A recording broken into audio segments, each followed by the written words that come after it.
Hello students, today we'll continue with the same chapter, that is crop production, and we'll do the explanation of increase in production and nitrogen cycle. So for these two topics, here there's a video. Just go through the video carefully and try to understand the topics well. For farmers who are solely dependent on agriculture for living, it is important to get good yield. Traditional methods such as usage of fertilizers and manure, and crop rotation are effective but not as much as modern methods. In agriculture, application of biotechnology has brought tremendous change in getting good yield, reducing maintenance cost, reducing maturing time of crops. Let's discuss various techniques of biotech which have helped farmers and agriculture industry a lot. 1. Crop selection. While growing crop, farmers have to consider required amount of water, nutrients, and time to get yield.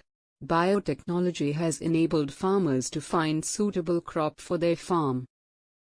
For example, in an area where it rains very less, crop which require less water is best suitable. And if soil contains less nitrogen, crop which requires less nitrogen is best suitable. 2. Hybridization. Hybridization is the process by which a hybrid or new variety is produced by crossing the already existing two varieties. The new variety becomes different from original ones.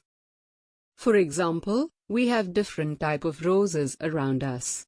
Some are red in color where some are white. By crossing them, new variety of rose can be formed, which has both red as well as white pigments. 3.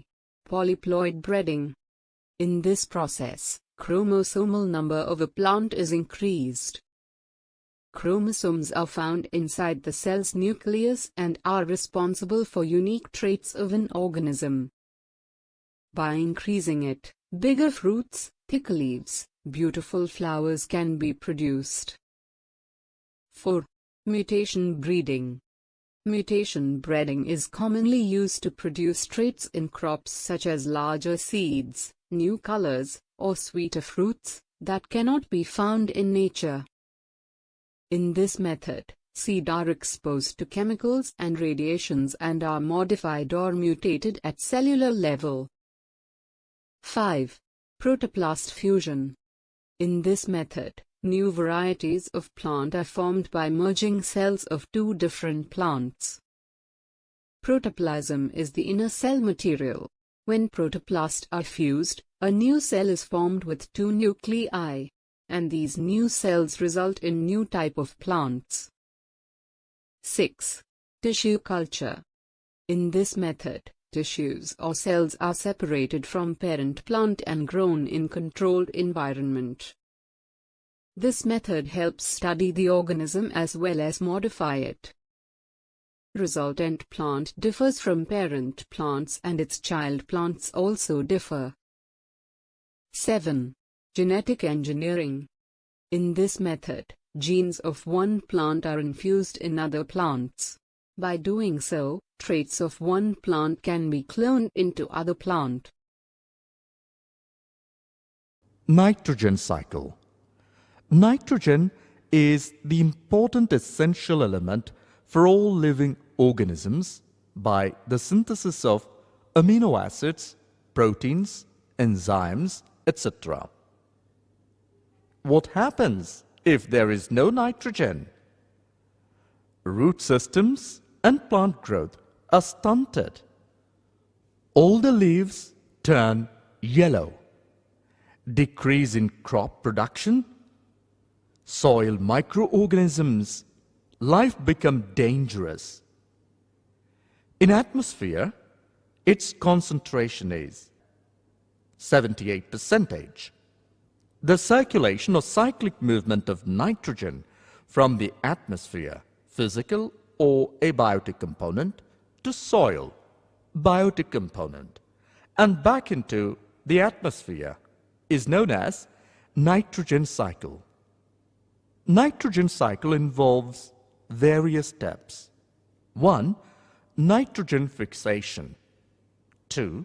Nitrogen assimilation. 3. Ammonification. 4. Nitrification. 5. Denitrification. Plants cannot utilize atmospheric nitrogen, so it should be converted into utilizable form such as ammonia. 1. Nitrogen fixation. This is the first step of nitrogen fixation. Conversion of atmospheric nitrogen into ammonia for living organisms is known as nitrogen fixation. This process is carried out by leguminous plants such as groundnut. Even some bacteria can fix atmospheric nitrogen. Examples of bacteria: Azotobacter, Clostridium, Rhizobium, Nostoc, and Anabaena. 2. Nitrogen assimilation. The process of absorbing nitrates and ammonia into organic nitrogen is known as nitrogen assimilation. This organic nitrogen is transferred into animals' body when plants are eaten by animals. 3. Ammonification. The process of converting organic nitrogen into ammonia when animals die is known as ammonification. It is also known as mineralization. This process was carried out by some saprophytes like fungi and bacteria. Ammonia is also produced from volcanic eruptions and excretory products of animals. 4. Nitrification. The bacteria which is involved in nitrification is known as nitrifying bacteria. Ammonia is first converted to nitrites. Examples: Nitrosomonas, Nitrococcus. Nitrites are converted to nitrates. Examples: Nitrobacter. 5. Denitrification. Nitrates are converted into molecular nitrogen through nitric oxide, known as denitrification. In order to maintain the equilibrium of nitrogen in the atmosphere, bacteria which are involved in denitrification are known as denitrifying bacteria. Examples: Thiobacillus denitrificans, Pseudomonas denitrificans, and Micrococcus denitrificans.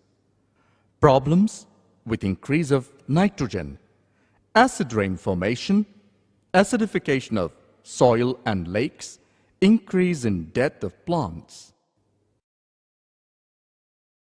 Hope you understood the terms well. Thank you very much for watching video.